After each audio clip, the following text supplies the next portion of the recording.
Praise the lord. ప్రభునందు ప్రియులైన దేవుని పిల్లలారా, మీ అందరికి కూడా గొప్ప శుభవార్త అండి. కల్వరి మార్గం గ్లోరియస్ చర్చిలో ప్రతి శనివారం ఉదయకాలం 10 గంటలకు స్వస్థత ఆరాధన జరుగుతుంది. మరి స్వస్థత విడుదల పరిచర్య ఎంతో అద్భుతంగా పరిశుద్ధాత్మ దేవుడు జరిగిస్తూ వస్తున్నారు. ఇప్పటికే ఈ ఆరాధనలో మరి అనేకులు పాల్గొని, పలు ప్రాంతాల నుంచి ప్రజలు పాల్గొని మరి అనేక మంది బంధకాల్లో ఉన్నవారు విడుదల పొందుకుంటున్నారు, రోగులు స్వస్థపరచబడుతున్నారు. మరి చాతబడి మాంత్రిక శక్తులతో పిడిపబడుతున్న వారు విడుదల పొందుకుంటున్నారు. మరి శక్తివంతమైన వాక్యము ద్వారా బలపరచబడుతున్నారు, పరిశుద్ధాత్మ చేత నింపబడుతున్నారు. మీరు కూడా ఏ సమస్యలో, బాధలో ఉన్నా, బంధకాల్లో ఉన్నా మీరందరూ కూడా ఈ ఆరాధనలో పాల్గొనండి, దైవ దీవెనలు పొందుకోనండి. దేవుడు మిమ్మల్ని దీవించునుగా. Praise the lord. Hyderabad, Secunderabad జంట నగర దేవుని ప్రజలారా, మీ అందరికీ నా హృదయపూర్వకంగా నాకు తెలియజేస్తున్నానండి. కల్వరి మార్గం పాల్ పృథ్వీ మినిస్ట్రీస్ నుండి ప్రతి ఆదివారం సాయంత్రం తార్నాకలో సాయంత్రం స్వస్థత ఆరాధన జరగడం మీ అందరికి కూడా తెలిసిన విషయమే. ఈ ఆదివారం కూడా సాయంత్రం తార్నాకలో ఉన్న మెట్రో స్టేషన్ ప్రక్కనే ఉన్న ప్రెసిడెంట్ కన్వెన్షన్లో మరి సాయంత్రం 6 గంటలకు ఈ స్వస్థత ఆరాధన జరగబోతుంది. ఈ ఆరాధనలో ఇప్పటికే అనేక మంది ప్రజలు అనేక ప్రాంతాల నుంచి పాల్గొని దీవించబడుతున్నారు. బంధకాల్లో అంటే చాతబడి మాంత్రిక శక్తులతో పీడింపబడుతున్న వారు విడుదల పొందుకుంటున్నారు, మరణకరమైన వ్యాధుల నుంచి విడుదల పొందుకుంటున్నారు. అలాగే గర్భఫలం లేని బిడ్డలు గర్భఫలం పొందుకుంటున్నారు. అలాగే చెడు వ్యసనాలకు బానిసలైపోయిన ప్రతి ఒక్కరూ దేవుని యొక్క వాక్యము ద్వారా మరి మారు మనసు పొందుకుని విడుదల పొందుకుంటున్నారు. దేవుని యొక్క గ్లోరీని, ఆయన మహిమను అనుభవిస్తున్నారు. ప్రియ దేవుని బిడ్డలారా, మీరు కూడా మీ కుటుంబాల సమేతంగా ఈ ఆరాధనలో పాల్గొనండి, దైవ దీవెనలు పొందండి.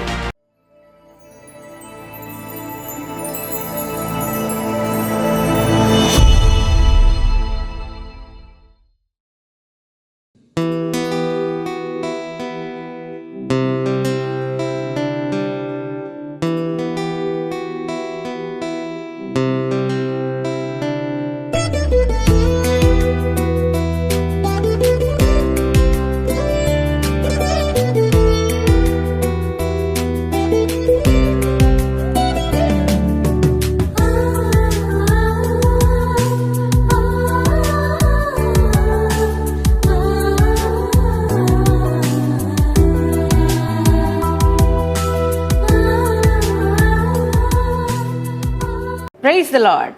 యేసుతో ప్రతిదినం అనే ఆధ్యాత్మిక కార్యక్రమానికి మిమ్మల్ని అందరినీ ప్రేమతో ఆహ్వానిస్తూ మీ అందరికీ నా హృదయపూర్వకంగా నాకు తెలియజేస్తున్నాను. దేవుని పిల్లలారా, ఎలా ఉన్నారు? మీరంతా కూడా బాగున్నారని నేను నమ్ముతున్నానండి. మరి ఈ యొక్క దినము దేవుడు మనకు అనుగ్రహించినందుకు యేసయ్యకి థ్యాంక్స్ చెప్పారా? మరి మీరు లేచి ప్రార్థించి దేవుని యొక్క వాక్యాన్ని చదివి ఉన్నారని నేనైతే నమ్ముతున్నాను. బిడ్లారా, మరి మన దేవుడు ఎంతైనా నమ్మదగినవాడు కదండి. ఆయన నమ్మిన వారి జీవితాల్లో గొప్ప కార్యాలు ఆయన చేయగలిగిన శక్తిమంతుడైన దేవుడు మనం ఆరాధిస్తున్న యేసయ్య.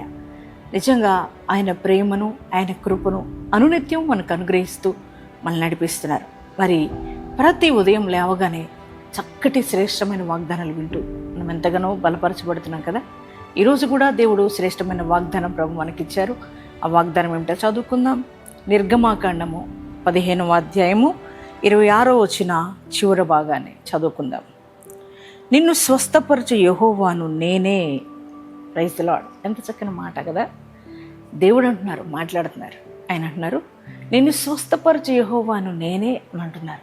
ప్రియ దేవుని బిడ్డలారా, అవును కదా. మనల్ని స్వస్థపరిచేవారు ఎవరున్నారు కదా. వైద్యుల దగ్గరికి వెళ్తే వారు ట్రీట్మెంట్ చేస్తారు కదా. అయినా కూడా కొన్ని రోగాలు తగ్గనివి ఉన్నాయి కదండి. వారు స్వస్థపరచలేరు. స్వస్థపరిచే శక్తి వైద్యుల్లో లేదండి. కానీ దేవుడు అంటున్నారు, నేను స్వస్థపరిచే యెహోవాను నేనే అని ప్రభు అన్నారు.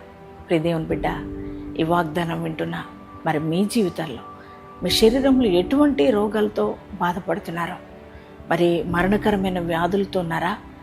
ఒకవేళ వైద్యుల చుట్టూ తిరిగి తిరిగి వేసారిపోయి నయము కాని కుదరని రోగాలతో బాధపడుతున్నారా?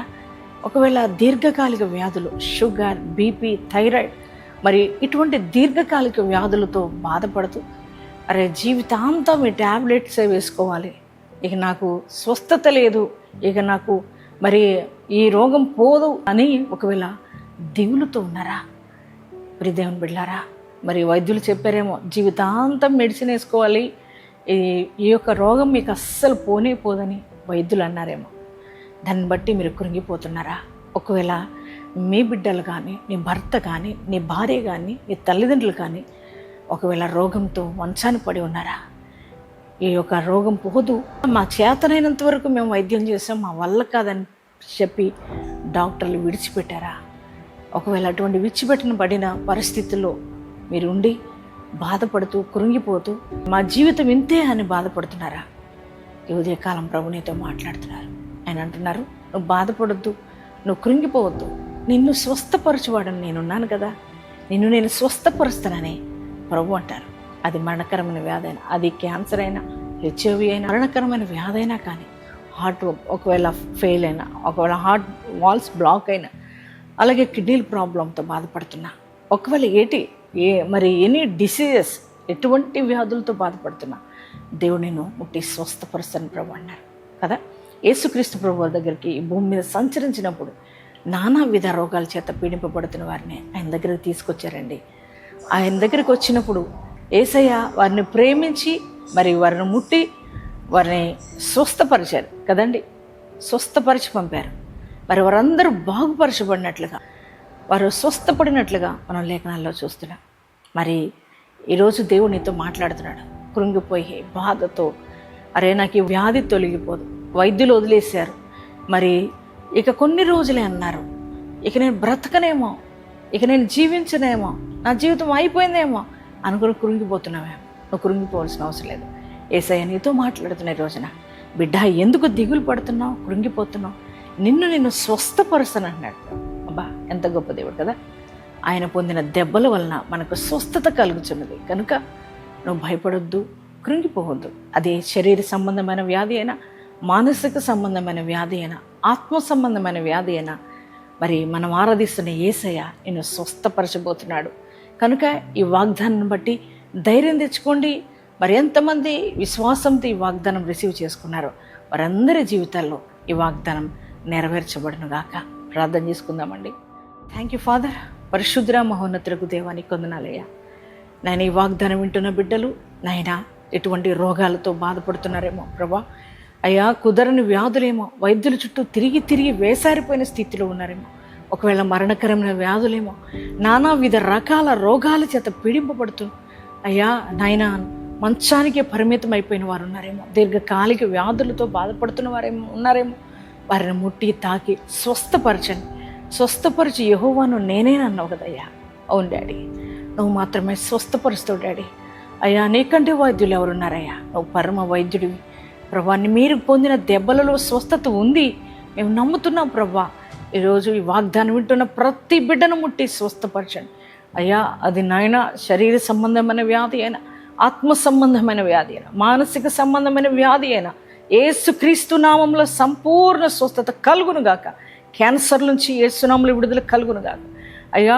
హెచ్ఐవి నుంచి సంపూర్ణ స్వస్థత వారికి కలుగునుగాక అయ్యా. హార్ట్ ప్రాబ్లం నుంచి విడుదల కలుగునుగాక. లివర్ అలాగే నాయన ప్రతి అవయవంలో ఉన్న ప్రతి బలహీనత యేసుక్రీస్తు నామంలో తొలగిపోవునుగాక అయ్యా. సంపూర్ణమైన స్వస్థత బిడ్డలకు అనుగ్రహించి మహిమ పొందుకోండి అయ్యా.